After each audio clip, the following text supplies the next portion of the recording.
Yeah, I love to talk, film, discuss, to critique.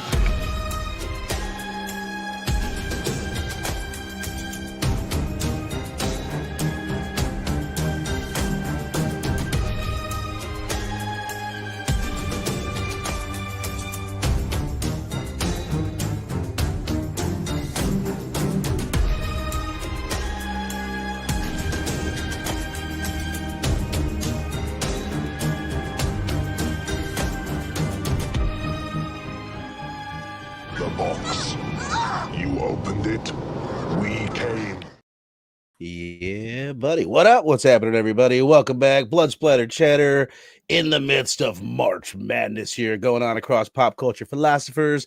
Dylan's horror almost fucked it up. Dylan's horror show, one collection down.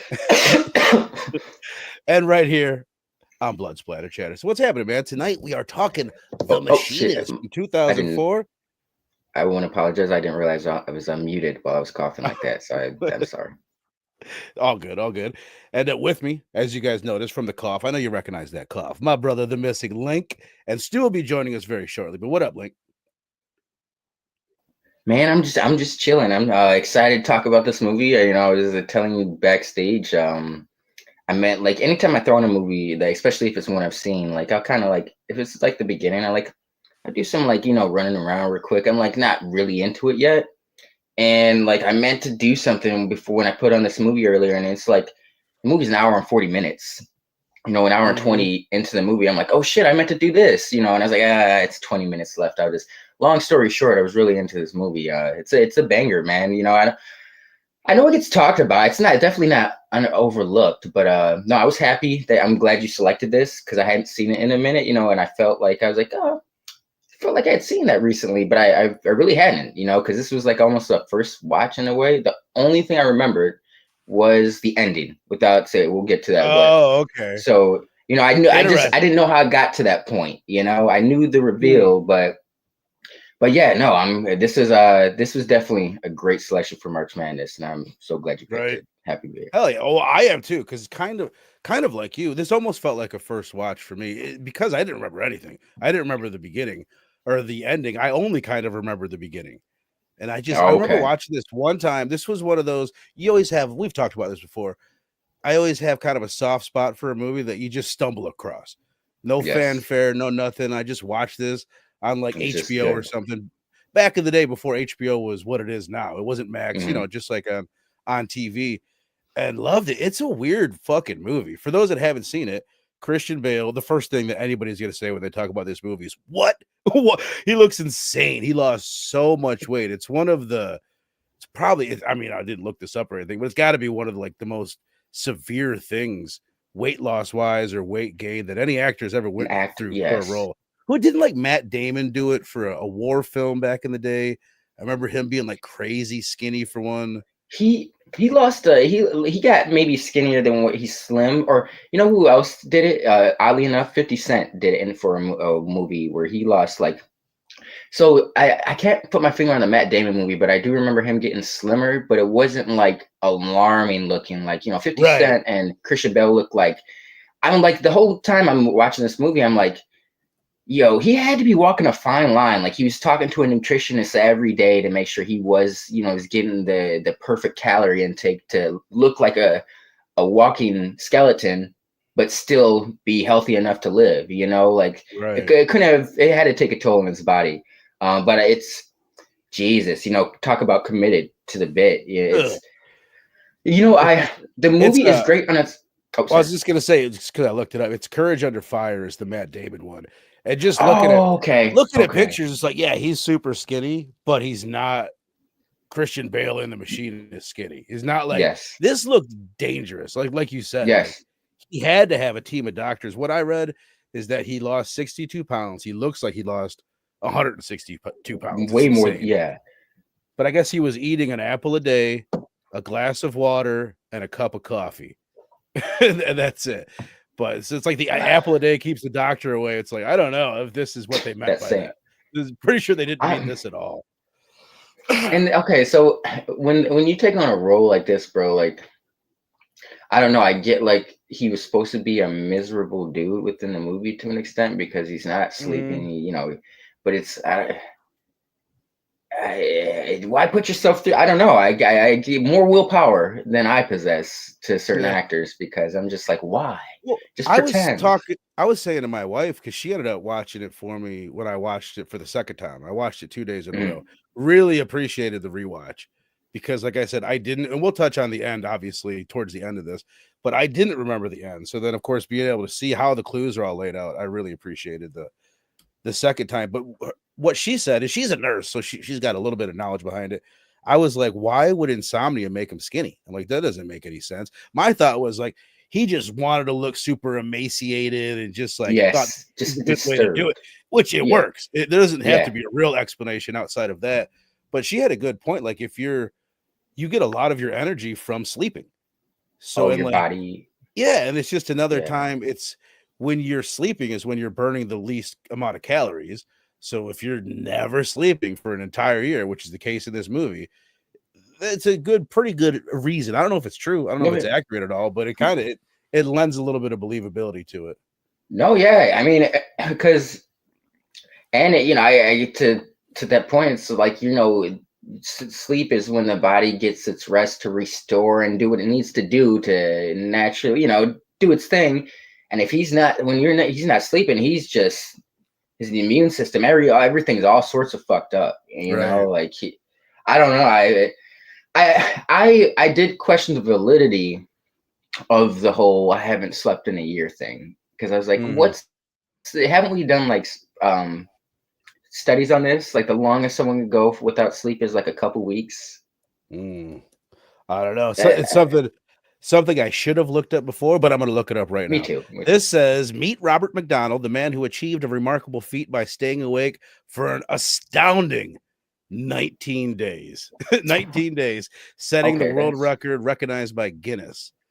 So that looks like, I mean, if this quick Google search is accurate, that looks like the record. But I don't know, just because he says in the movie, he's like, no one's ever died from insomnia. insomnia. I just kind of assume that's true. I don't know if it is or not, but I'm just Yeah, kind of okay. rolling with it. I think it would. If I don't think it would be like them dying for it. The insomnia would lead to other health Right. risks and shit like that. So it like, but not insomnia directly. It's But just like like nobody dies from AIDS. They die from yeah, right. It's the complications from shit that AIDS. brings. Yes, Yeah. that's well said. That's scary, sadly, but well said. Right. But in the movie, there's a certain scenes, like one scene, but he falls asleep for like fucking 2-3 seconds, Mm-hmm. Mm-hmm. and I'm wondering like maybe that's what he was doing in between that year. Like it was never a good amount of sleep, but maybe it was like a couple seconds here, a couple seconds there. So that would add up, Well, that and was any sleep. well, I was just gonna say one thing. Speaking of him nodding out, what up, Sal? What up, Fable? What up, brothers? Two Gun Rogue. Appreciate you guys popping in. Get big. Stupak Shakur be joining us in just a little bit, unless he was assassinated at the play. I told him enjoy the play, Mr. Lincoln. But yeah, his daughter told him last minute last night that Daddy, you have a play tomorrow night. SoCal Daniel, son of a bitch. What up, my brother? Appreciate you.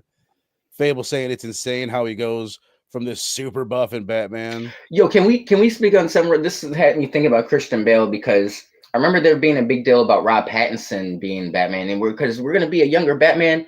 I'm 36. Rob Pattinson's like 2 years older than me. He's 38. Christian Bale was the youngest Batman we've had. He was 31 when he came out as Batman. Like he had turned 30 when the Machinist till 2004. So he was 31 by the time Batman Begins comes out. So he's like the youngest Batman we've had. But that threw me off because I remember there's this whole weird campaign about how this I guess is a side tangent, but much respect to Christian Bale. But they made this whole campaign about how we want to push a younger Batman. But Rob Pattinson, he might look younger, but my man's he's knocking on 40's door, So it's like Christian Bale's technically the youngest Batman, which that whole feat, like where Christian Bale and Christopher Nolan were in their early 30s when they did Right. shit like that blows my mind because here I am not doing a damn thing. Right. But no, I respect that though. But because they always felt older to me, and I'm like now I'm of their age. I'm like Jesus Christ, Dude, that's like You know, I've been back into basketball. I was a diehard sports guy for years and years and years. And Mhm. it was honestly like the Netflix era. I got rid of cable and got out of sports and just haven't been back since. And it is weird now getting back into sports. And it's like I'm older than everybody. They're like, look, Yeah. LeBron James, the oldest player. It's like I'm fucking just Yes. I'm older than LeBron James. Like if they're talking about this old man, it's like it LeBron does is unk status now, makes you bro. feel Like some that's kind of way. yeah, yes.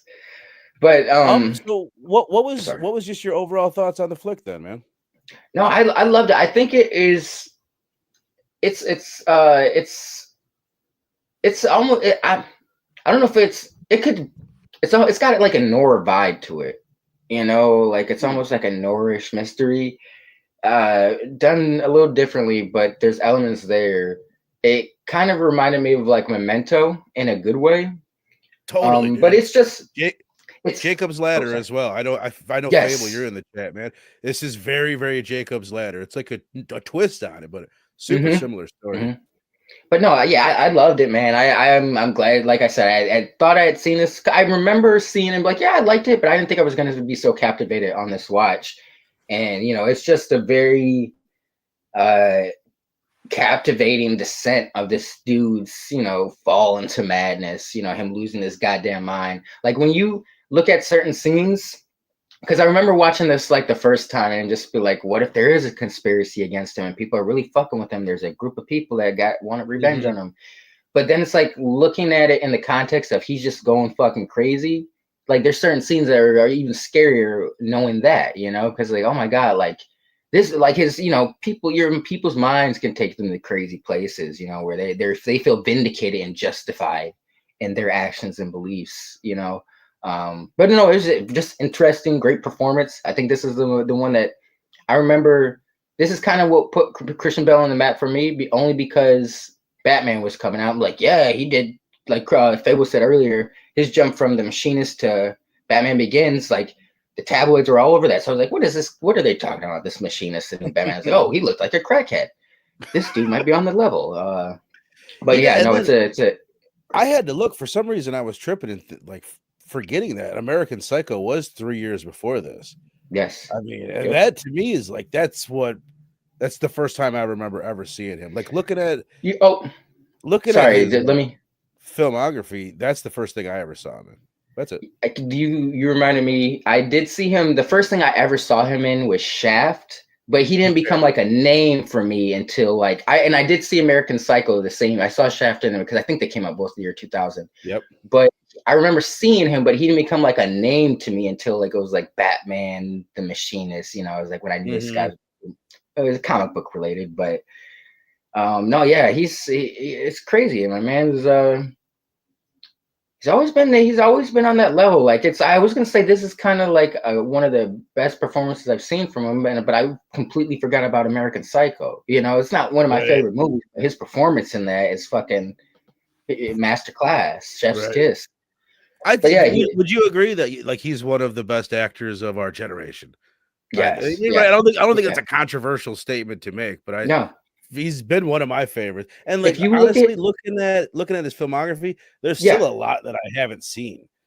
But even oh my god, I forgot about Terminator Salvation, dude. I'm one of the big I defenders of like that Terminator one. I Salvation. like that. I Yeah, forgot okay. about him in that. I love Salvation. But if you look at his filmography, like I feel like he's not done a handful of films, but I feel like he's done more films than what is listed on his page, and with Hmm. that, I feel like that means he's leaving a mark, because if he's only done like so many films and you feel like, no, I feel like he's been in everywhere, I feel like he's released a movie every year, but there's been Mhm. like case in point, there's been a few years, the last couple of years where he hasn't done shit.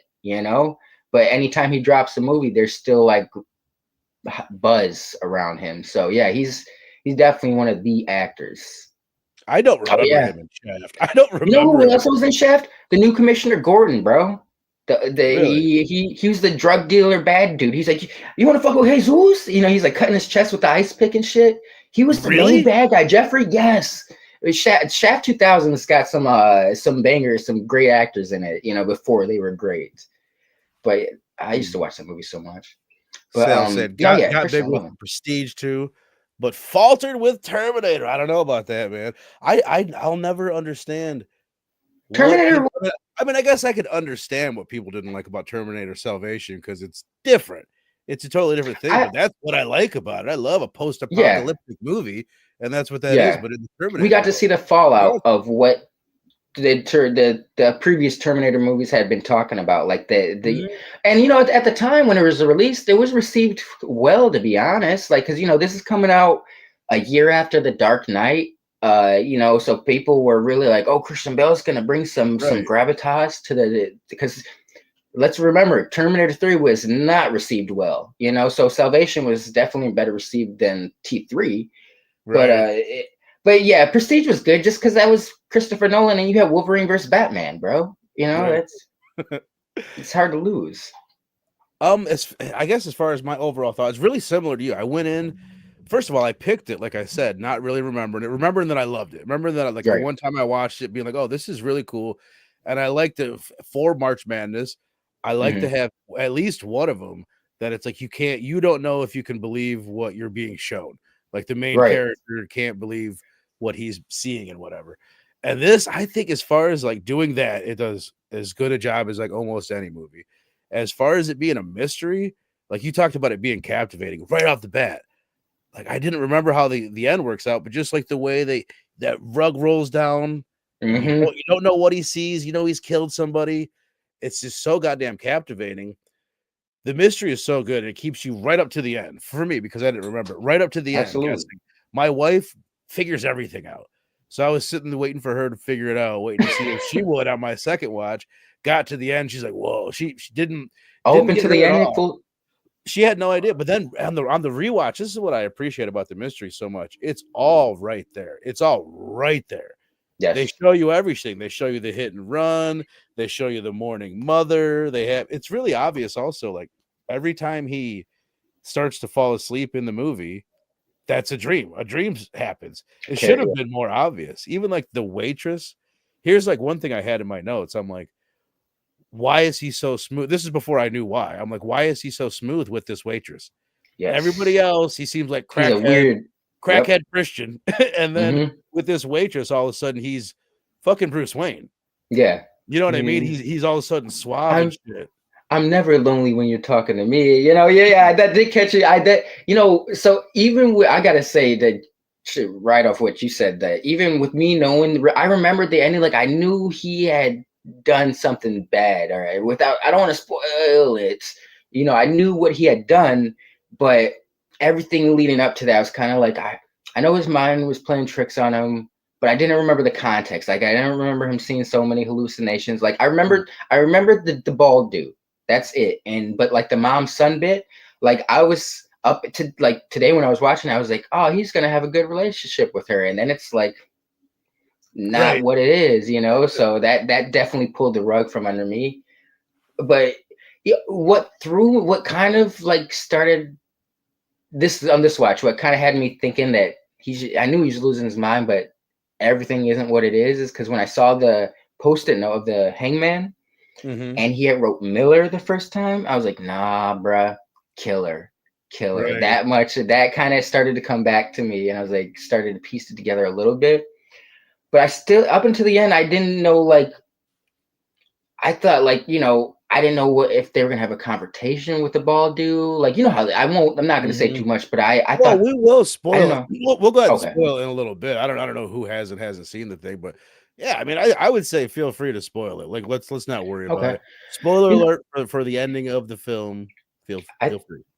I thought that there was going to be like a fight between them because clearly that the bald dude symbolized his guilt and Mm-hmm. his it was like an amalgamation of things, like his where okay, so to get to the end, I love the ending because I remember it even resonated with me back then before I even looked for shit like this. It's like he's riding, it goes to a flashback after he does the hit and run, and he's like riding through a tunnel and he's coming out the tunnel and it fades to like all white.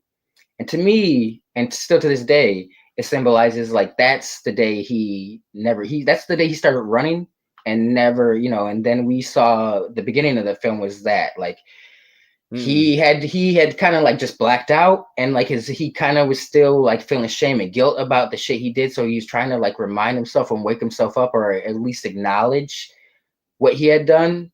And I don't know, I just always loved that ending of like, you know, he kind of he blacked out, but was still like trying to find ways to give himself signs of what he did, you know, like come to terms with it. And it just took a lot of shit for him to sadly come to terms with that. Right. But you know, I love that you're saying that sorry. part where he takes that like at the very end, pretty much like when he kind of like he takes a breath, kind of, and you see he's driving the car, he's got the smashed up window, he's got the guilt on his face, and then he like takes a breath, and then he goes like stern and serious, and I feel that's like the transformation, like repressing everything and like pretty much losing his mind. He like broke his psyche in that. That was moment. And I love it. I think that is just powerful. Well, like just back to Ivan. First of all, how about the first time like we see him? Not like when he's over in the car, but like when he comes up to the car window and he looks like smile, bro. He looks like fucking Morpheus or something. Like this Morpheus and Kingpin makes yes. This guy looks all crazy and surreal, and instantly you're like, there's something wrong with this guy. And then every time he smiles, I kept on thinking, are those his real teeth? Like, does he have fake teeth in there? I thought they were like dentures. Right. Yeah. But he was cool. I mean, you're right. He was his guilt, and he was like his consciousness, and it was him, and he was also his shadow. It was like his dark side. His dark side, yes. But I think more like you were saying, he was his guilt and his conscience trying to show him the light, but kind of being a dick about it. not in the way that you would think your conscience would be doing it. Such an interesting character. I mean, I feel like maybe it was because like Christian, you know, the first spoilers. The first thing he did once he came to realize what he had done was he turned himself in, you know? So I think that he was a dick. That the shadow dude was a dick to him is because Christian Bale always felt like his character always felt like a piece of shit based off of what he knew what he did, and he ran, bro. Like he knew what it was bad and he needed to answer for it. But the fight over, you know, was another interesting thing. Like he was stuck in fucking flight mode the entire time. He had been running the entire time, and his body was on flight mode for a year later, you know. So that's another reason why he was so fucking sickly and emaciated. You think that's why he goes to the airport? Because he's in flight mode? You know what I mean? He's ready to run it. He's trying to escape. Yeah. Right. Yeah. Because I think they did say something about that. Like he almost, you know what? Yes. Because remember at the end when he gives everything to this is a funny scene, by the way, where he's like telling the landlord, I'm giving everything away. She's like, well, can I have that? And she's like, no, that's my mother's. And she's like, but if you're just going to give it away, and he just like pushes her out the door. I thought that was funny. But when he's in the car and he's not talking to Morpheus Kingpin, but they're like looking at each other, and the camera shows like the highway exit of like the airport and like the city or something. It says downtown, which I think is downtown. Cool. Like take them downtown, like downtown to the precinct. Yeah, it's like another thing to call the cop shop is take them downtown. That's a good. I didn't think about that until you just brought it up, but that's a good point. I think that is what he was stuck in flight mode, so he was like. I don't really know how he explained it with the whole. He said his car was in a crash and they didn't know it was a hit. I don't know how. Yeah, I was kind of confused. I thought that what would make more sense to me is like you reported your car stolen a year ago. Yes, you reported your car totaled a year ago. I thought that was because I got the indication that he was like before that he was like, you know, I had some dark jokes about this movie. I was like, this is what Christian Bale did after American Psycho, bro. Or is this like at the end of this movie? I was gonna send you and Stu in the back chat. I was gonna like, did you guys see the after credit scene? They showed it was fucking just a dream of Bruce Wayne. You know, this is just a common dream of Batman. Some dark shit like this. Still in the alley. That's Matt Dillon's teeth and something about Mary. Not quite as big as that, but sharper, you know what it was sharper than that.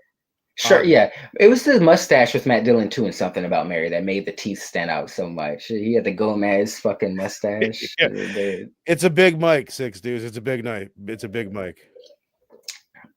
Yeah, it is a big mic. That's what it's big things for big people.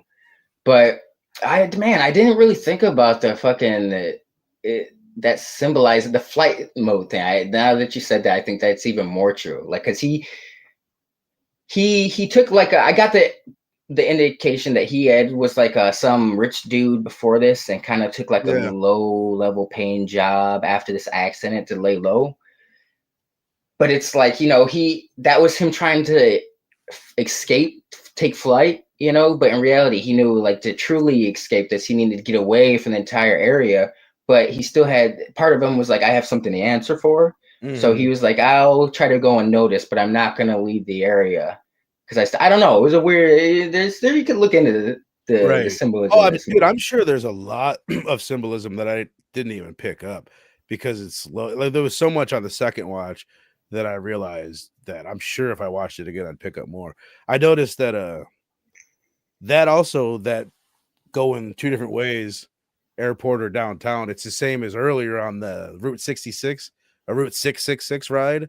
Either go left to sell or right to hell or left to salvation or vice versa. I think that was probably my second part of the rewatch. Like, how much did you notice in the Route 66 thing? Because all of it went over my head the first time. And after I knew what happened at the end, then I realized like, oh, that almost the entire Route 66 ride was symbolizing the That, they had the mom, the waitress, the mourning mother, all sorts of bits. And then you saw flashes of the car. That's another thing. All the pieces were there. That's a piece like it would have been really easy for me to pick up like, oh, they just flashed to him in that car. That's his car. Therefore, Ivan is him. Like I love a mystery when it's like a Harry Potter book. If you reread it, it's all right there. It told you everything you needed to know. One scene I wish I would have dissected a little bit more, not knowing what I know now, was when I'm curious as to how that played out. Like, was this all the scene where he goes in the fun house with the son and he has the seizure?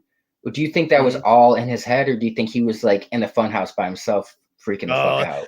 You know what's funny? I was thinking that exact thing. Like, how many points in this movie is it like if they showed us what's really going on? Is he just some crazy guy? Yes, you know what I mean? Like walking the streets, or like the waitress says, sitting there staring at his coffee. Like he thinks he's been talking to her all the time, and she's like, "You never say a fucking word." So yeah, I don't know. That scene made me laugh. Where she's like, "Oh, we got you talking to him today." He's like, "Who are you?" And then she goes into the explanation, like, because I just thought I was like, meanwhile, this whole time he's been sitting there just staring into space, being a weirdo. And he's thought he's been spitting game, but no, he's just been sitting there staring into space the whole time, not talking to a goddamn anything, not a person. She was great. I love that story. Like, honestly, this is another reason why it reminds me of Jacob's Ladder. It's just how sad it is. Like, by the time like it hits at the end, like, oh my God, it's so sad. But even like ready to take a shower. Like, that moment right there, like how pathetic he seems, and just like another thing that's cool about that scene is in the previous scenes when they show the airport, you never see anybody in the background. It's shot with a different depth of field, so everybody in the background is blurred out. And then when they show it this time, it's a busy ass airport. The sound design is different. You can hear everyone talking in the background. I'm glad you brought that up because I didn't really you put it together for me, but initially I was like, damn, bro. Like, that's a nice ass jazzy bar lounge for an airport bar, Right. in the beginning when he's first talking to the figmentation. But towards the end, it just seemed like, when he realizes what is what, it just seems like your average airport eatery, like you said, there's people in the background. There's almost like some weird soft lighting used earlier on when he's like in the bar talking to her. But when the final scene, it's just like reality. Everything's harsher, there's not that soft. It doesn't give that jazzy vibe. But I didn't really piece that together until you said it. But I could definitely see that. Yo, shout out to his girlfriend, Jennifer Jason Leigh. Janet. The hoe? Yo, I didn't know that was. I had to look her up because I was like, is that her?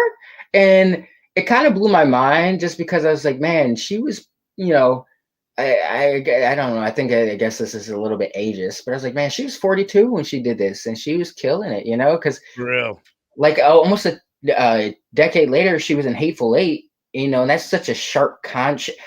It's weird because in Hateful Eight, there's something sexy about her character in that, even though she's such a weird character. But no, Jennifer Jason Leigh is just one of the greats. She's amazing. She's honestly someone I didn't like really become hip to until we We did Same. Hitcher. Like she's someone like I had seen and stuff, but I didn't realize like how Whoa, whoa, whoa, respected she whoa, was. whoa, whoa, She's the girl whoa. in Hitcher. She's the Yeah, girlfriend? she's the girl in the Hitcher, and then she's also in. You didn't do this show, but maybe you saw the movie in Possessor, which me and Robbie did Oh, together. She's like the boss.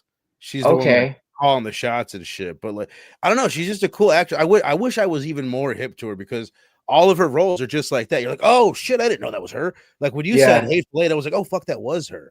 Like Yep. she's a chameleon. You never know what she's gonna Yes. sound like, or just like her ability to be like powerful or weak.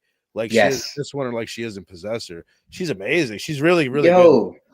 No, yeah, because it's like in this one, man, it's like I'm basically I don't have many experiences with like call girls, but I was immediately reminded of a scene in Looper. Um, Brilliant film with Ryan Johnson wrote and directed it. Emily Blunt, Bruce Willis, Joseph Gordon-Levitt. It's Hell like yeah. Cowboy Bebop to live Yeah. action.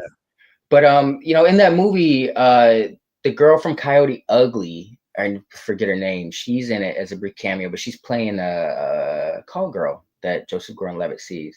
And initially, she seems like she's a chick who cares about him, and it's like, but you see that she's just kind of running game on him, at the end, and it's just like, you, god damn you. But in this one, it's like it's like I was kind of like initially when you first see them together, you're not if is she just doing her job, Right. doing what she's supposed to do. But you see that she actually cares for this man. She loves him. She wants to see the best for him. And it just sucks that the man, it's like I gotta rewatch this because it's like you said, the signs were there. Like even from the aspect of him wanting to set himself up because he was putting pictures in her shoe and Right. he's trying to give himself signs to, so That's a good like point. Brad Anderson. That was weird because that was something. There's still elements that I don't really get. Like, is there something about his relationship with the heavy set guy with glasses that he works with That that's holding the yes. fish? That's kind of Yeah. you almost think that like that's who he killed or Same. was a scene cut. Like something about that seems a little bit loose. I almost initially I was confused by that because I was like, okay, was that a friend that was checking up on you that you killed? That's kind of what reminded me of Memento was the dude from Bad Boys who was running game on Guy Pearce ends up getting killed. But then I was like, yo, or sorry, was he in the car with you? Were you coming back? Initially I thought maybe they were coming back from a fishing trip. I didn't get the fish shit either. I didn't get it What either. was the Really, fish shit? I don't really know, bro. I spent a lot of time trying to wrap my head around because they cut. I think like you said, there were some cut scenes because they cut to that picture of the bald dude and him on the fishing trip a few times, but it never really paid off. It never really. The only thing I could think of is just a way to illustrate like the fact that I don't think we ever see Christian Bale interact with that guy, or if we do, In real life. it's not much. Yeah. So it's like maybe just a way to show like how much he's forgotten who he was. Like he was connected with these people, he had relationships. Now his best friend, it looks like that guy maybe was. He doesn't have any kind of relationship with him at all. I would have liked some context with that. Just why he okay, because towards the end we get the whole puzzle piece scene where it's like we see why he thinks this dude sounds like that because he heard Jennifer Jason Leigh on the phone talking to one of her tricks. And so it's like I want to know why his mind chose the dude in the picture. Did the dude do something wrong to him in the past that where he assumes this is just not a trustworthy dude, or he's always up to no good? Because in the picture they seem buddy, so I'm like I just wanted more context as to why he chose like that, why that was a fixture for him, right? Yeah, I don't get it. To me, that's I'm about to say that's like the biggest downside, but I almost feel like it's something we just missed. Yeah, you know what same, I mean? Because it plays yeah. such a key role in the movie. I wanted to point out real quick, Scott Kosar wrote this thing, and not that he's done a lot of stuff, but I want to say that this is his best written thing. So he wrote a few remakes. He did the Texas Chainsaw 2003 remake, which we've talked about a bunch of times. I used to love it. Still one of your favorites. I like it less every time I see it, but still super perfect perfect for the time. He did the Amityville remake, which I fucking love, from 2005. A lot of people don't, but I've always liked it. You do too, right? Look at the pole reversal on that one. I just remember Brian being, because I was like, I think not to get too off, but I think my disappointment in that was like I was coming hot off of Blade Trinity. If they would have made that movie, and I was just like, man, Reynolds, this is not your venue, bro. Horror, badass. So you're not a fan of. Most people aren't. For some reason, I gotta rewatch it. I have.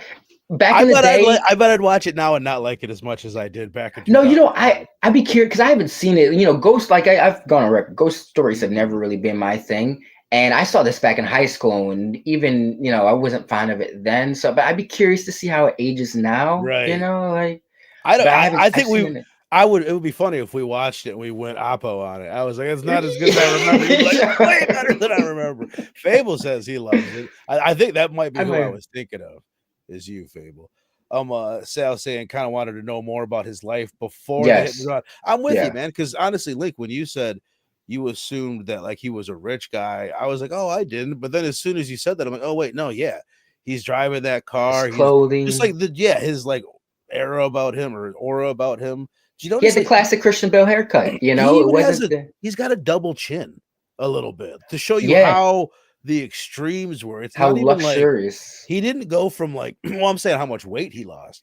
It wasn't like he was even like 2005 Batman Begins Christian Bale. He was like a little bit pudgy, like the pudgiest I've ever seen him outside of when he was playing fucking Cheney.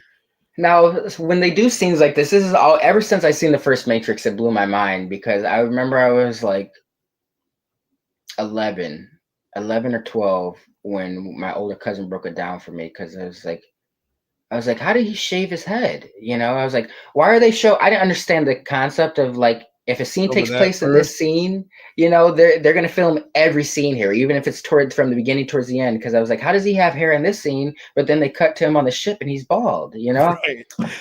And I'm like, I wonder if they shot, I'm curious as to whether they shot those car scenes where he's like before the crash, where he's living good. I wonder if they shot that before or after they shot majority of this movie. Probably after. I assume before. Shit, I don't know. You're right, because it could go either way. It's going to take time. I would assume before, and then you lose the weight. But because I don't know. He had to put on. I can only assume that in order to get prep for Batman, when he was at a crackhead weight, he had to just fucking put on weight, and then you turn that into muscle, as opposed to we'll turn this into lean muscle. But like, bro, you need weight on you. Your muscle will eat yourself. So dangerous, man. It's insane. Yeah, you just made me think of, because I remember what were you just saying? Oh, not being sure if shit was shot out of order or not. I still remember being really young and arguing with my brother about lip syncing and MTV music videos. I was like, what? What? You mean they're not? What do you mean? He's like, what the fuck do you mean? He's like, how are they cutting? And I'm like, oh. I think I was like 8 or something like that, but it hurt my soul. Same here, bro. I was like, no, that's look at their mouth movement, and it looks like they're singing it. There's no way. He's in slow motion. How the fuck do you think he's singing in slow motion? What do you mean? Like, oh, wait. Okay. All right. You're probably right. I think you're onto something. Growing pains, bro. I'm trying to think of what else I got on this. I don't think Big Stupak's gonna make it. But which is fine. I got a couple more things I wanted to ask you about, and then we'll rate this bitch. If Big Stu don't show up, then we'll get his rating next time. The play must have ran long. If he got assassinated at this thing, I'm gonna feel fucking terrible because I've been calling it. If that's what happened. Predictor of the future. The fridge. So I look at the fridge as like well, first of all, I was looking at it. Remember in Pearl how like the pig is deteriorating the entire movie. Yeah, you know what I'm talking about? It's rotting, and then like by the end of the movie, it's filled with maggots, and it's like a representation of Pearl's mind and like her decaying mental state. And that's what I thought the fridge was in this, where it's getting bloodier and bloodier, and by the end of it, it's just there's fish guts and everything laying all over the floor. But then it's like his mental state has been pretty steady. It's actually not declining. Like, I mean, it maybe a little bit, but he's always been fucked. So I think what it really is it's the truth. right? Like it's the same as Ivan. Kind of It's the spilling truth, out, like making or its leaking. way out and like getting bigger and Okay. bigger and unavoidable to where it's other people can smell the truth. Like, you know what I mean? Like Yes. his landlord can come in and smell it. And it's like, I had a like leak. It's coming I from. thought about that too. It's like his inner conflict that's going on becomes manifested in reality when the dude gets his arm ripped off. Like that's Yeah. like the The manifestation of his catalyst. inner trauma, which I'm not saying it's fake, it's real, but it's good. Is that what No, yeah. I'm glad you. That makes the most sense to me. Cause like I told you, I couldn't put my finger on the fish shit, but that makes the most sense. Like because the fishing picture is connected to like a truth of some sorts. Like the fish and shit leaking out of the fridge. It, like you said, is like the truth is gonna seep out. When someone feels guilty about something or something, like the truth is gonna right. come out, and it's gonna manifest itself. Maybe in ways they didn't expect. It's a fucking powerful message because there's not a one of us that doesn't have some shit that we're Yeah, keeping inside, not telling fucking anybody, and I'll never skeletons. tell. You know what I mean? Like, we all got things, man. That just, Take it to the grave. I'd rather keep that to myself, but I don't think mine's as big as his. Luckily, No, yeah, thank the yeah, good yeah. Lord. I've not killed anybody. Just not some shit I didn't want to have public. Sal saying, did he have a wife and kid? Because he had that vision when he was taking the Polaroid of a wife and kid. You know what I think that was? I think that was him and his mom. I don't know why I think that. I think he had mentioned that he came there with his mom when he was a kid, and that's why he has a lot of memories of Fond it. memories And of then the it. waitress has good memories, I hope. So I think that's what it was, but I don't know. That's a really good question. If I he mean, does, I wonder where the fuck they're at. Fable, thank you for Googling this. This is according to Wikipedia. He started losing weight 4 months before filming, so he's gonna guess it was done afterwards, which it's fucking great. I mean, you're right, because either yeah, way, it's gonna take some time, and there's yeah, no way to yeah, do it safely quickly. yeah. They had to be like, all right, we've wrapped. Let's, fuck it. It's gonna take 4 months to edit it anyway, and to My do man all just that started stuff. So I drinking guess, yeah. melted ice cream and shit. Oh, I don't know who told me. I don't know which celebrity it was that. Oh, it was Mac from It's Always Sunny. He put on a bunch of weight and it said he was just fucking Fat Mac, letting yeah. Haagen-Dazs sit, and he was drinking it. I was like, oh, how? I Too guess good. it's a Say bit weird. his skeletons to the closet with him. I love that. Yeah, smart. That's where they belong. Fable says it also says he had 6 weeks to gain weight to start screen Wow. testing for Batman. That is fucking dangerous, man. That makes sense though, because he was like, "Yo, I just got to get fat and then I'll muscle up, bro." But that is crazy though, because when you see him doing fucking push-ups in Batman Begins, like that, I'm always reminded of the scene where Alfred wakes him up and he just wakes up. He pulls the curtains and he wakes up and starts doing the drop push-ups, and I'm like, dude is cut. Right. To think he went from crackhead weight to that He's in discipline. bro. Discipline. That's That's what you being remember that. I mean, I know you do. You remember the audio of him, "Get the fuck off salvation. my fucking set," and him freaking out and all that shit. I get it. Like, imagine I would get it even more if it was on this set. It's like, dude, you better be perfect. Look at the dedication of this guy. I'm sure he puts this kind of dedication into every role. So when you got And people fucking up your take and shit, like, don't get wrong, he still should have done that, but it makes it more understandable. I remember them. I remember when that first came out. I remember thinking like, wrong movie to pull that card on Christian Bale. If it was like a prestigious movie, but looking at it from Christian Bale's side, like I said earlier, T3 was not. It was all right. I saw it in theaters as a kid. I was 14 though. I liked it, but it was not critically received well. No. So he was attaching. He was going on a high. This is right after The Dark Knight, the highest point of his career. You know what else hasn't been critically received well at all? What? Like, most people just do not like it when I hear about it. Fucking stupid. Oh, what up, my brother? Nice transition, bro. Nice transition. What up, fellas? But no, apologies for the tardiness. No, don't worry about it, man. I'm glad you didn't get assassinated. I thought you were dead for sure. I'm like, oh god, what did I do? I predicted this man's She's like, no, man. His daughter was like, "Oh, you think you're gonna duck out early of this performance? No, bruh. No, definitely not. She told me 7 to 9. It was a lie. It was a bold-faced lie. But it's can I get a rating 1 out of 5 for the play? Play was they had Les Mis last season, and that was stronger. They did Newsies this time around. I don't know if you guys remember that one. Interesting. A little bit. Yeah. Speaking of Christian Bale, Christian classics, Bale. Yeah. right? I just love that film growing up. So I had high hopes. This one was like I'll give it a 3 out of 5. It was There you solid. go. That's the Yeah. hey, I got a respect good- you for giving it we an got- honest score because you Yeah. could have went the dad Right. route and just because it's my daughter doing something, I'm gonna hype it up. But you're like, no, it was like last season was better. I respect Les Mis that. was more ambitious and better executed, I feel like. But It sounds like regardless, it. yeah. When you said Les Mis, I just sat and pretended like I knew what that was. I've heard of it. But I was Same. like, ooh, Same. fancy. Very fancy. I've definitely heard of Newsies, but not Les Mis. Yeah. I don't Les even Mis know was if I'm alright. pronouncing it right. Yeah. So Big Stu, Pac, my brother, had you seen this before? And what was your overall Yes. thoughts? I was literally about to wrap this bitch up. We've killed it. We've went We through got 15 more minutes now. 15, I'm sure 20. you could add some, you can inject a little bit more life. We can squeeze some more out of this. So yes, definitely seen it before. It's always been in my memory log the super emaciated Christian Bale movie. You know what I mean? And it just kind of had that like dark cloud in my recollection. Like it's a movie I think about. I kind of feel the same way like Requiem for a Dream. I feel the same way when I like think about those two movies. Rewatching it though, it was You got to like, take a shower. exactly, you watch those exactly, movies, yeah. or at least I Yeah. thought I did. You know, and in a sense, you do like rewatching it. But I was really happy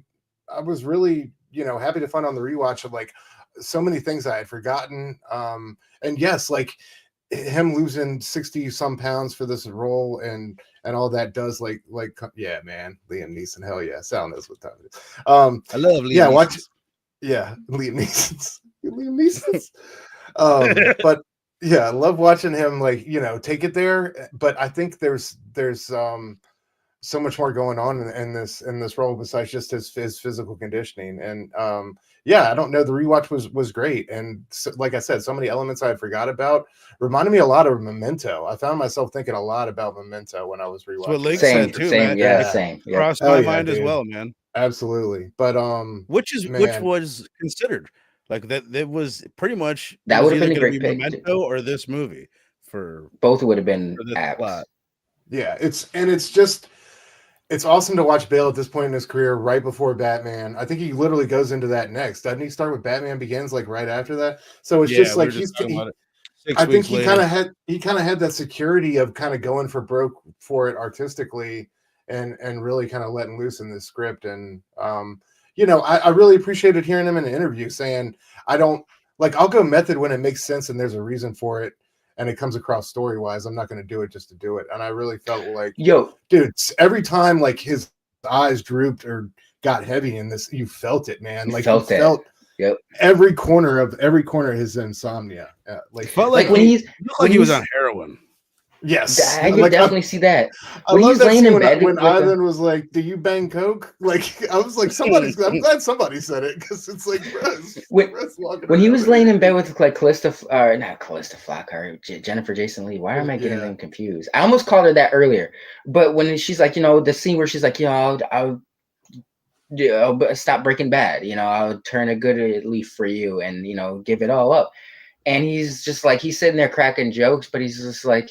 Seems like he's barely hanging on, like he's like, and it's like I've been there before, where I'm like, I'm funny and witty, but I don't have no more energy, bro. You're only gonna get so much more out of me, and I felt that with Chris, that his performance, or he's like, what does he say? He's like, great. Like, he says, he really comes across like a doper to me, like big. For sure. He's so slow motion and low energy. You're right, Stu. It's not just the weight; it's like everything about it. It's one of the. I mean, I'm so prone to hyperbole. I think it's one of the most impressive performances, like of the. Okay, since we're here, would you say it's more impressive than American Psycho? I would say yes, just because I'm not the biggest fan of American Psycho, but I'm a huge fan of American Psycho, and I would say I can't. It's just like Demi Moore in The Substance. I can't separate her vulnerability and what she. Going out there naked at her age and all that, it's the same kind of thing. Like what he did. Yeah. But what do you think, Stu? I'm more of an American Psycho fan. I'm just partial to it. But I think like in a technical sense, this is a better performance. You know what I Gave mean? Like more. I feel like I agree. Yeah, I could see that. and I feel like some of the things he was first starting to like get in, some of the styles and techniques and things he was first starting to kind of find his way in, like in American Psycho, he's really kind of like rolled out, perfected, and polished here. Right. Well said. Yeah. Right. I And like it's that. I mean, they're both amazing. I mean, I think I'm pretty sure when we did American Psycho over on DHS, I bet I said it's the fucking greatest horror performance of all time. So, No, hey, yeah, and dude, I know you it had did- more to say, but great. what do you guys think as far as it being a horror? I thought for sure like March Madness is the time of year when I'm like, I'm down to pick one movie that's definitely not a horror movie. Yeah. You know what I mean? And this was my pick of that. And I would say there was times while watching, I'm like, fuck, maybe this is a horror movie. Yes, You can agreed. almost say Psychological that it is. There's a horror. lot of Yeah. horror elements in Yeah. it. I think on your first time watch, you up to the like, you know, towards the end, you think this guy has reveal. committed multiple murders. Yeah. Right. Like, you know, the first scene is him getting rid of a body, and then I really liked in the first scene when, you know, the guy comes up on him with the flashlight and he's like, "What are you doing?" And the next thing they show us is him washing his hands, but we see that flashlight on the table, giving you like the knowledge, like, "Oh damn, he took Right. that guy out too." You know, like Oh, oh, yo, that's what I was thinking. And then like the refrigerator and all that. I was waiting for it to get on the symbolism, and Stu, you brought this up. That's why I'm excited about it. But I remember watching the scene. I was like, oh, I can't wait to say this to this guys later. But the symbolism where or the scenes where he's always like washing, he's like almost hypochondriac, where he's scrubbing his hands with bleach, you know, Right. and it's just like because I noticed like anytime he does something foul, it's not even heinous, but it's like because he's got such a guilt trap that anytime he has blood or dirt on his hands, he needs to scrub that shit extra clean, you know. But that was something that stuck out to me because I was like, my man, why aren't you just using soap? You use bleach for fucking everything. That can't be healthy. Like you're already nuts. Buy more bleach. Yeah. You seem like you're not gonna forget the bleach. Like, well, yeah, why don't you make sure that freezer's working first off, bro? Like, Jesus, yeah. More impressive in this, Fable agrees. Yeah, I mean, yeah, the other one's incredible, but this one's just fucking crazy. This is something else, and just the He's makeup taking it. that they do. Not that it's crazy; it's just a little bit of scabbing and all that. But by the end of the movie, it adds to it so much. Is hit by a car look. In American Psycho, he's at 10, but in this one, he turns it up to 11. You know, instead of just making 10 louder, he just makes 11. Right. Who was y'all's favorite supporting role? There's a lot of great supporting performances in this.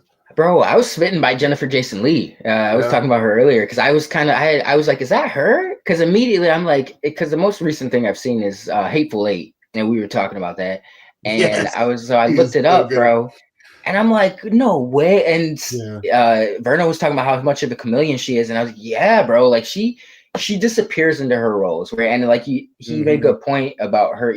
Whether she's like playing a strong character or like a kind of a timid, weaker character, you believe it at any point. So it's like I believe that she fell in love with him, you know, like she was a call girl. She's used to turning tricks on dudes, but she's like, even though he was a fucking weirdo, there's something about him that she was struck by, and she fell in love with him, and I believe that shit. But Jennifer Jason Leigh, I thought she was phenomenal. Yes, she was. I really like I mean, Ivan is like, for what he is, I think it's cool. He's almost just like I don't know, it's a weird performance. He's like a menacing. But Marie, the waitress, was really perfect for that role because you fall in love with her instantly. She got that cute little accent. She's believably gorgeous. Like she's like really, really pretty, but you can still kind of believe that she's a waitress. Not that you can't be pretty as a waitress, but we all know exactly what the fuck I mean. But what about you? You know, that's a great call, though. Oh, sorry. She does that like girl next door. I think I'm gonna go with dude who lost his arm. I really liked. Yeah, I really like Michael the scene. Ironside? Yeah. Okay. Yeah. I think. I don't know. Or is it Jeremy Irons? Why am I mixing? That's the British Jeremy dude Irons from. That's Alfred. No, but dude, I love the scene when he goes to his house and just like how he always kept that, like even after he lost his arm, he had that, forgiveness in him where you truly forgave. You truly believed you forgave Trevor, Christian Bale's character for the accident, but like he also had that loose cannon, like that bit where you could tell he was holding on to a bit of. Because he was like, bro, I'm trying to be nice to you, but you're a fucking weirdo, bro. You cost me my arm, and yeah, I leveled up with this money, but it's like you still cost me my arm, and you're a weirdo, bro. You're pushing your limits because that, like you said, that scene where he's like, where Christian Bale's calling him out on some shit, and he just kind of looks at him like he's about to pop his ass, and he kind of laughs and tries to walk off, but then Christian Bale grabs him. That's when he pops his ass. But like you said, he was like.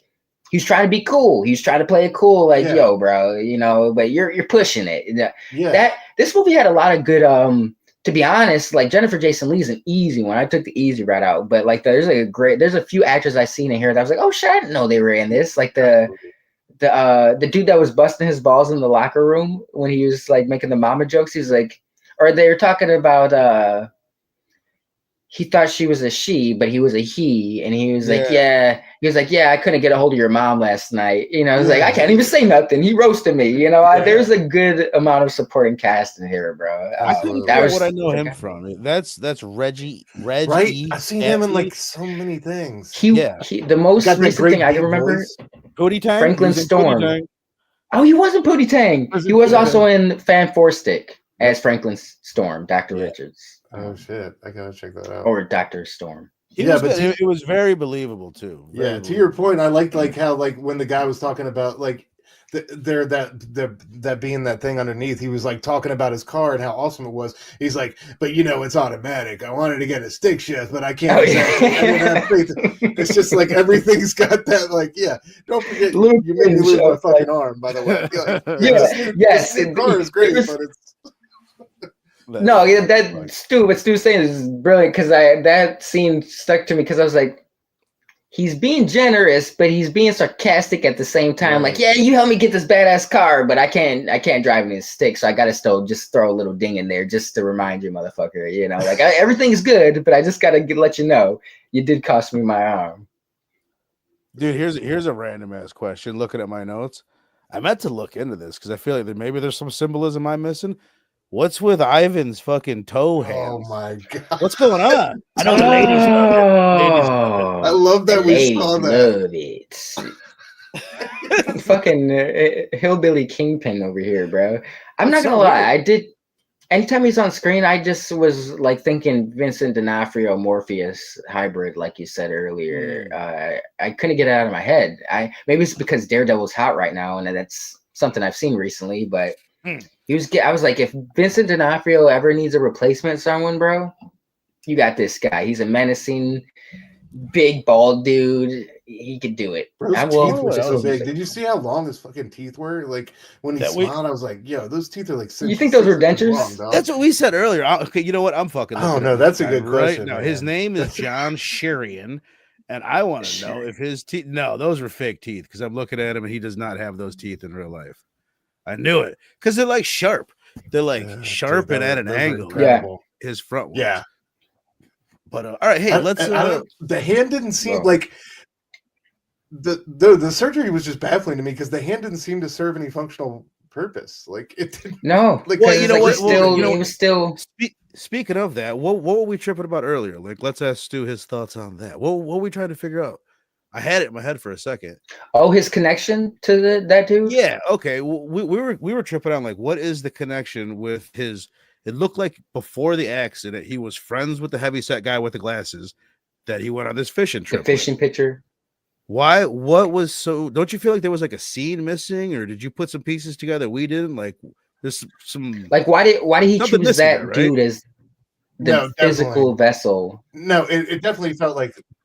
Yeah, it felt like they cut a scene because and in those scenes when Christian Bale's character was having a difficult time at work or freaking out or something, they would let the camera linger on him a little bit longer, and he would look like extra sad about like he had more invested in time with this guy, or like he was sadder than the rest of them to see what was happening to him. So yeah, it definitely seemed like there was a scene, one or two there. I honestly felt we could have used one or two more flashback scenes just to see same Bale's character in full health and robust, like, you know what I mean? That would have before this shit happened. I don't know. It was mysterious. I feel like I wonder if it was done and they took it away, or if just because of the issues with losing weight that they couldn't do it because of that. Fable looked it up earlier, Stu, while we were online. I don't think you were here for it, but it appears that he lost the weight, then they filmed. So therefore, that scene at the end took place afterwards. So either way,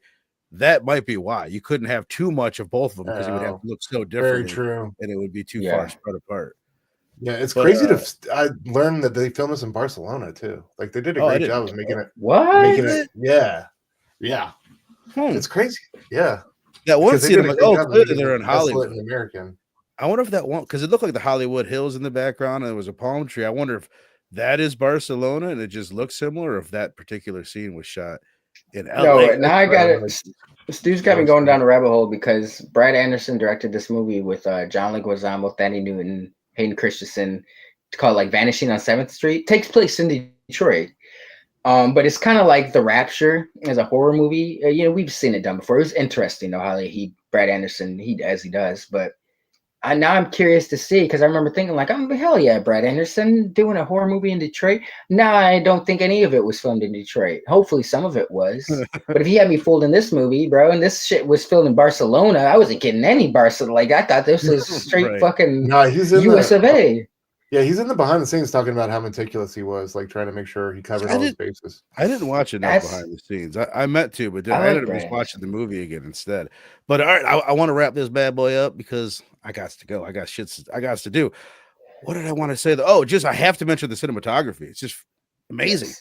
Sometimes it's hard to articulate how good the cinematography is without being like, there's this one shot that this and that, but it's fire. It's so like classy looking for as grimy as the film is.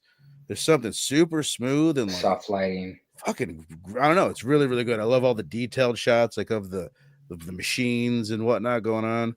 Cinematography, fire. Performance is fire. But let's go ahead and wrap this bad boy up. Kick us off, Stu, because I want to hear your. I'm sure you got something else to add to it. Your final thoughts, and then rate this bad boy for us. You guys in the chat too, please and thank you. Yeah, man. I think it's a 4 out of 5 for me. It was a lot of fun on the rewatch.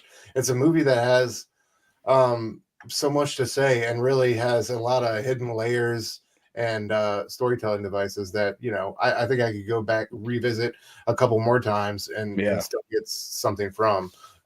So yeah, I think the performances are great across the board. It's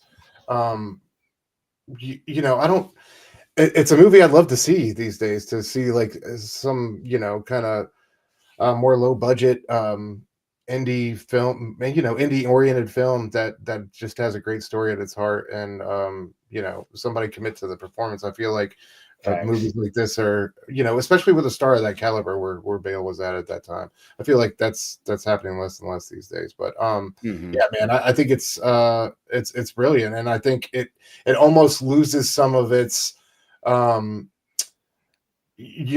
people should really be focusing on and talking about with the film, with like the fact that Bale lost all that weight for it. Yes, it's great and it's super right, but that movie is so much more than that. Good point. I feel like that takes away from the conversation in a lot of ways. Yo, I meant to say, I'm glad this is like a universal thing then, because I meant to bring this up earlier. I was like, this is almost like a Dark Knight situation where it's like a lot of the hype with the Dark Knight was hinged off of Heath Ledger's performance, Great and point too.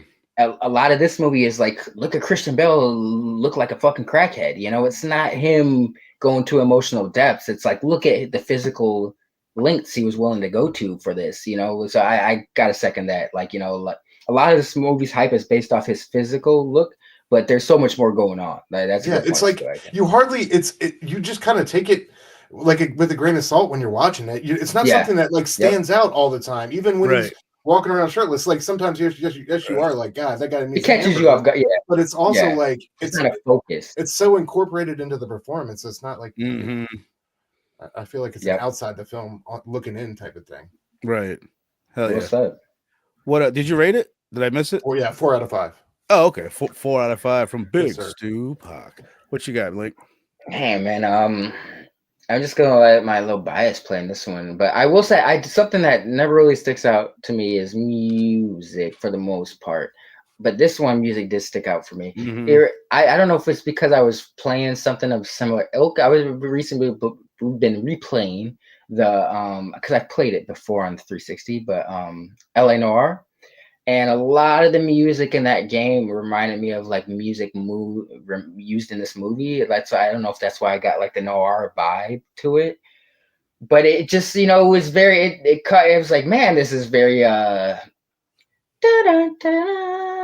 like it's like it gave you a hint of a mystery almost, that Right. it did remind. I was like, I wonder if music like this would be used today. Like it's almost seemed classical in a sense, like where you got, even though I love them, like Hans Zimmer, Junkie XL, people like that go for more of a modern, like a raw bass shit.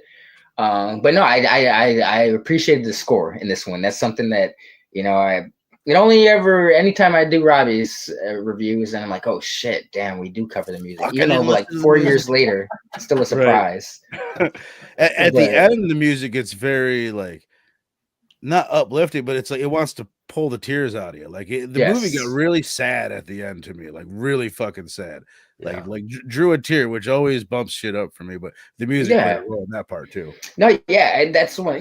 Something that I don't usually I was thinking about it, so that I gotta make a note of that. I usually don't really think too much about the music because it's just doing its job. If it's doing its job, you don't gotta think too hardly about it.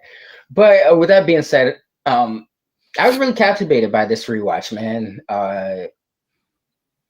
I know this isn't a 5. No movie is a 5. I gotta stop saying that. But I'll give this one a solid 4.5 with room to grow. I was really impressed with this rewatch. I can't put my finger on something as to why I can't mark it down because I think they nailed everything they were going for. So this, until I figure that out, I'll leave it with a strong 4.5 with room to grow.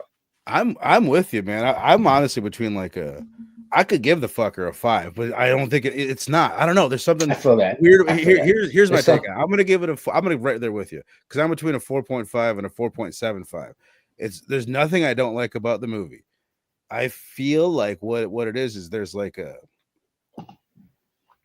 there's not a lot of big moments that are like really, really cool, but every moment is pretty fucking cool. You know what I mean? There's not like, then this happened, and then it was crazy, but everything keeps dragging me along, and it gets more and more interesting up until the end of the movie. And on the rewatch, I loved picking it apart more and seeing everything I missed the first time. So that was great too. It's like I think it's like damn near a perfect for certain people. It's as close to perfect as you can get for a movie, but it is like it's just like it's really. It's not going to be everyone's cup of tea. It's not a fucking feel good movie. It's not a great time to watch, but at the same time, it has its moments at the end. It really does hit me. I guess I don't feel good, but I love a movie that can pull a tear from my eye. For sure. I wasn't bawling, but I had the sensation. Yeah, I was watching at 10 a.m. and I was like, man, how is this going to go? Like watching this, early in the morning or whatever. But it was not nearly as bad as I thought it would be. Are you saying this is Street Fighter's the perfect movie? That's a 5. That's an easy 5. Let's be honest. That's an easy 5. I will defend that all day. All right, hell yeah, man. So a 4 from Stu, a 4.5 from Lynk and I. And March Madness carries on here on Blood Splatter Cheddar next Thursday with Reanimator. Super excited about that. We did From Beyond last year by Stuart Gordon, and I'm dying to have you. Neither of you guys have seen this, right? No. I love From Beyond too. I'm excited to get into this. This is his more famous movie. I think I'm a bit more of a fan of From Beyond, but this one is fucking awesome. This one, before you watch it, just know like the dude had no money. This is super low budget, but it's better than a lot. Don't go in thinking like, oh god, it's gonna be like that. It's gonna be better than most of the super low budget. Dude, I still remember those practical effects in From Beyond were sick. This movie's dope. Robbie will join us next week for Reanimator. I will be on the Blame Fable show on Tuesday night for Fight Club. Super stoked about that. I'm pretty sure Robbie's on that one. Supposed to talk about it. You don't talk about it. I mean, for some undetermined movie on Tuesday. And then make sure you guys go check out. Me and Lynk had a fantastic conversation on Sunday talking 2 brand new movies, both on video on demand, Heart Eyes and Companion. Well, no light spoiler, we gave them both +4s. I'll just say that. Oh, yes. Very much worth your watch. Definitely worth checking out. These are worth checking out, man. I really enjoyed both of them. but Hell yeah. not as much as I enjoyed Doctor Doom and everything he does over there. My That's man. right, Verno. And your finally fan dropping Doom related content over on my channel. I hope you're proud of me. Reading recommendations part 1, The Silver Age dropped yesterday morning.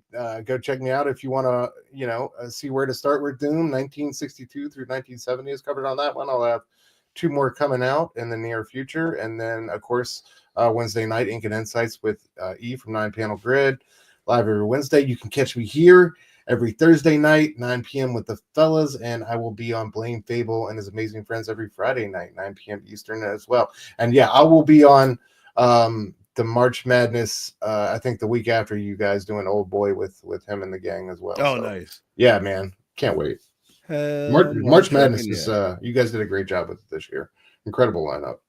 Thank you, my friend. I'm sure Fable thanks you as well. Robbie would probably say something like "Go fuck yourself" or something like that. But, well, right back at him. It is what it is. Lynk, you want to tell people where they can find you on the interwebs? You guys know where you can find me. The watchers. I'm always around somewhere, but so you did prove me wrong because Street Fighter is a 5 out of 5 easily. So I guess there is a movie that's a 5 out of 5. But no, were you on Dead Ringers? You ended up yeah. I just covered the Cronenberg film this past Monday with Robbie over there. And what'd you give that? Spoiler alert, me. I want to know just real quick. What did you rate it? 4.25. I was impressed. Oh, you dropped a 2.5. I dropped the 2.5. Yeah. Anytime, I'm keeping it up. Anytime I do a review on Robbie's show, it's gonna be just in spite of him. All love. But yeah, I gave it 4.25. Iron's performance was amazing. That's on PCP this week. Thank you, Fable. Oh, hell yeah. Leprechaun. He's doing Leprechaun, which I have not seen in fucking forever. That's a good March. Anything, watch it as early Jennifer Aniston film, but I don't know if anything really quite tops Leprechaun in the Hood. No, but that's his favorite one. Warwick. Why can't I think of his name? I almost said Warwick Dunn. Warwick. Yeah, thank you. Oh no shit! That's his favorite one he's done. Yeah, that's what he said. No that's part shit. 3, I think. Okay. He says that's his favorite one. That's awesome. All right. Well, hell yeah, man. I appreciate all you guys in the chat. Bobby, Two Gun, Fable, Sal, SoCal, Dan, Rogue Collecting, you bunch of sexy sons of bitches. 6 Deuce, 62 Lefty Blue. Appreciate you, Kenneth Kaka, Bird. You guys are the shit. Yo, I got some final. I think I got the perfect note to end out on. All right, I'm ready for it. I feel like you were ready for this curveball. Stay classy, guys. And go fuck yourselves. I love to talk, film, discuss, to critique.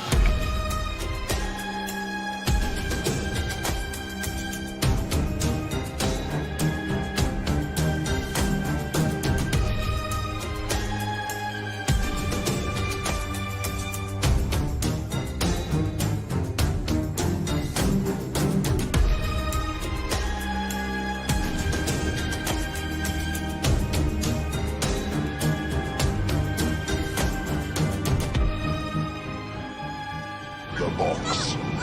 You opened it. We came.